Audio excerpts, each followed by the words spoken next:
Assalamualaikum warahmatullahi wabarakatuh. Perkenalkan, nama saya Asep Gunawan. Saya di sini akan mempresentasikan kelompok kami yaitu kelompok 7 tentang financial distress. Di sini udah ada kelihatan ya, udah ada di sini judulnya ada di sini. Nah, di sini ada pembimbing yaitu dosen dari kita yaitu Bapak Nandang. Dan di sini ada saya sendiri dan di sini ada Hani dan di sini ada Laila sama Fitri untuk kemudian. Nah, di sini kami menerangkan tentang financial distress yang diantaranya itu ada definisi dari financial distress yaitu di sini keterangan yaitu kesulitan keuangan. Nah, untuk financial itu berarti kesulitan dana untuk menutup kewajiban perusahaan atau kesulitan likuiditas yang diawali dengan kesulitan ringan sampai pada kesulitan yang lebih serius, yaitu jika hutang lebih besar dibandingkan dengan aset. Jadi untuk di sini itu kayak finansial itu emang benar perusahaan itu kesulitan dana, kesulitan keuangan. Jadi kalau dalam perusahaan ada financial distress itu benar-benar kita harus mencari apa yang menjadi kesulitan dalam keuangan itu gitu kan. Sulit kita untuk mendapatkan uang itu di mana gitu kan. Nah, di sini juga untuk financial distress ini itu tahap penurunan dari suatu perusahaan, salah satunya kayak gitu. Soalnya emang untuk financial distress ini akan nantinya ada kebangkrutan nantinya untuk.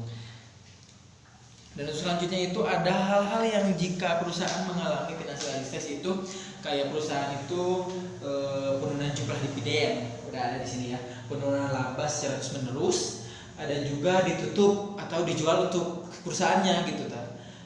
Terus ada di sini juga harga pasar mulai menurun terus menerus.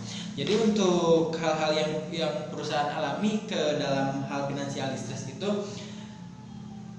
penurunan kayak ditutup juga perusahaannya itu bisa terjadi gitu. Nah, ada beberapa juga yang emang dalam sisi keuangan itu emang berat untuk perusahaan kayak gitu.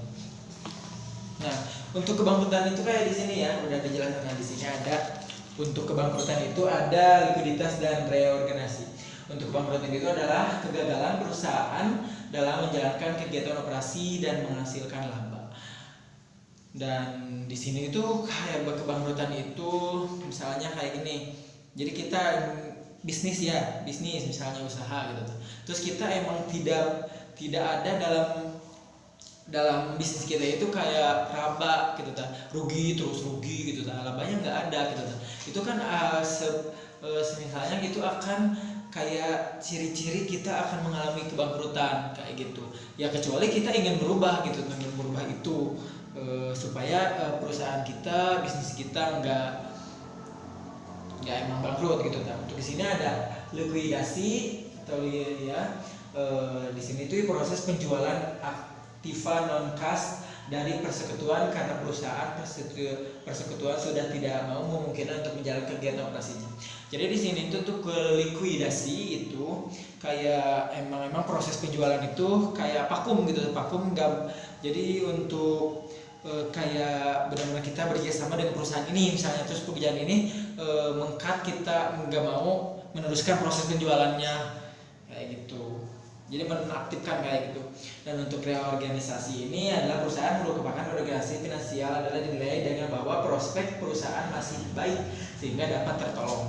Jadi untuk reorganisasi ini kayak benar-benar kita dari awal lagi gitu dah. Perusahaan kita udah mau turun, mau bangkrut ya misalnya.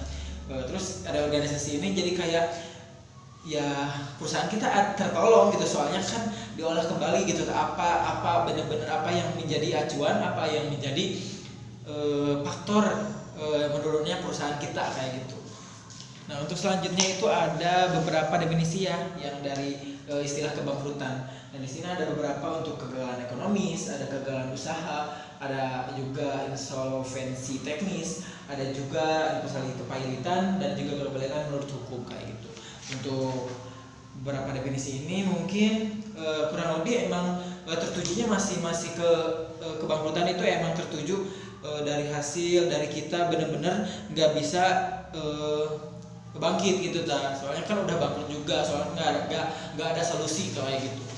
Dan untuk sebab-sebabnya ya, ini diantaranya ada sebab-sebab dari kegagalan usaha. Nah, sebab-sebab dari kegagalan usaha itu ada dari manajemen yang tidak kompeten, ada kurang pengalaman dari bidang manajerial, ada pengalaman yang tidak seimbang, ada dalam permodalan, penjualan dan produksi dan lain-lainnya. Ada juga kurang pengalaman di bidang produksi yang ditandatangani, ada kelalaian, ada musibah atau malapetaka, ada penipuan dan alasan yang tidak ketahui. Nah, di sini juga udah ada beberapa ya persennya. Presentasi ini untuk yang paling besar itu manajemen yang tidak kompeten. Jadi emang kita dalam perusahaan itu benar-benar harus memanage perusahaan kita itu benar-benar harus siap gitu ta. Soalnya di sini hampir setengahnya dari perusahaan kita itu presentasinya itu lebih besar untuk mengelola bisnis kita kayak gitu. Dan di sini juga untuk yang selanjutnya itu ada yang 12%, ada yang 19%, ada yang 11%, ada yang benar-benar 0,7 itu kelalaian, emang ada ya kelalaian kayak gitu, ada yang juga 0,5 musibah itu ya siapa yang tahu juga gitu kalau ada musibah gitu. Terus ada penipuan juga, penipuan lebih 10% lah gitu, 10% dari 100% itu.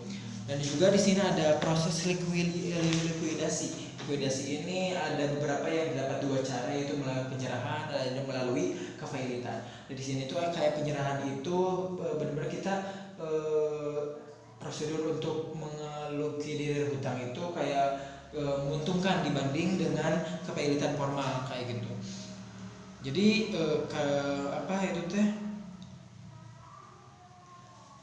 dengan likuidasi penyerahan ini kayak kita menyerahkan kepailitan dari banyak kreditur gitu, kita menerima lebih banyak kayak gitu. Dan untuk likuidasi kepailitan ini ada dalam undang-undang kepailitan, yaitu mempunyai 3 fungsi, yaitu yang pertama melindungi kreditur dari kemungkinan penipuan oleh debitur, ada juga pembagian aktiva debitur secara adil kepada kreditur, dan yang ketiga itu yang menghapuskan semua kewajiban debitur sehingga yang bersangkutan dapat memulai usaha baru yang tidak harus dibebani oleh hutang-hutang yang terdahulu kayak gitu. Dan di sini juga ada reorganisasi. Reorganisasi itu kayak semacam yang tadi udah dijelasin ya, dalam situasi bikin lupa di mana informal formal sudah tidak kemungkinan, maka jalan terakhir dia menempuh prosedur formal. Jadi untuk terbentuknya itu kayak benar-benar regulasi itu usaha yang direstui pengadilan untuk memperhatikan kehidupan perusahaannya ya gitu. Jadi emang regulasi itu kayak benar-benar kita udah benar-benar down, udah di bawah gitu kan. Terus kita gak mampu, terus kita konsul, kita ke pengadilan bagaimana untuk perusahaan kami, apa memang bisa bertahan, apa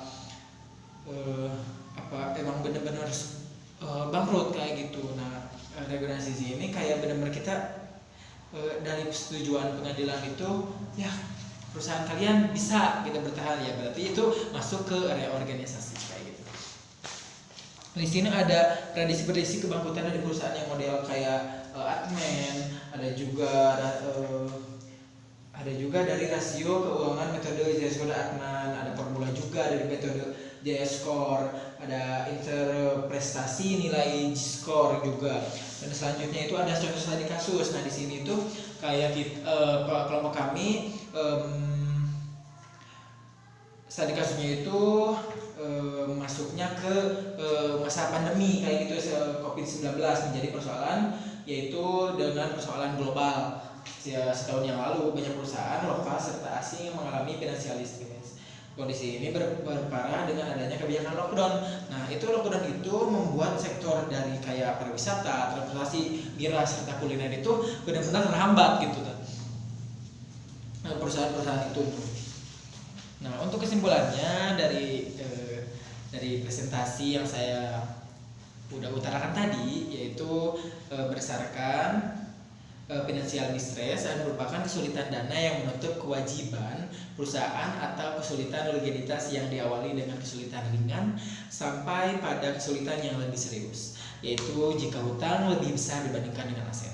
Untuk yang kedua itu hal-hal yang terjadi ketika perusahaan mengalami financial distress, kesulitan keuangan, perusahaan tersebut akan mengalami perubahan secara keseluruhan, baik dari segi internal perusahaan yang ada yang dikatakan nilai perusahaan itu mampu sendiri, ataupun dari segi eksternal juga perusahaan yang dalam pandangan dari pihak investor terhadap perusahaan ketika mengirimkan saham dan perusahaan tersebut kayak gitu. Untuk yang ketiga itu berikut ada kayak definisi untuk definisi dari kebangkrutan, likuidasi dan reorganisasi. Untuk kebangkrutan itu adalah kegagalan perusahaan dalam menjalankan kegiatan operasi dan menghasilkan laba. Untuk likuidasi yaitu proses menjalani penjualan aktiva non kas dari persekutuan karena perusahaan persekutuan sudah tidak mungkin untuk menjalankan program progres kegiatannya. Untuk reorganisasi yaitu usaha yang direstuin pengadilan untuk mempertahankan kehidupan perusahaan dengan cara merubah struktur modal dan anggaran biaya dan bunga yang dapat ditekan dalam periode pelunasan pinjaman dapat diperpanjang kayak gitu. Dan untuk berikutnya ada perbandingan prepaid workout dengan kepilitan. Untuk kedua kebangkrutan ini latihan pribadi melibatkan pertukaran klaim dan juga di mana debitur, predebitur dan struktur modal yang kompleks, kurangnya informasi membuat privat workout kurang disukai.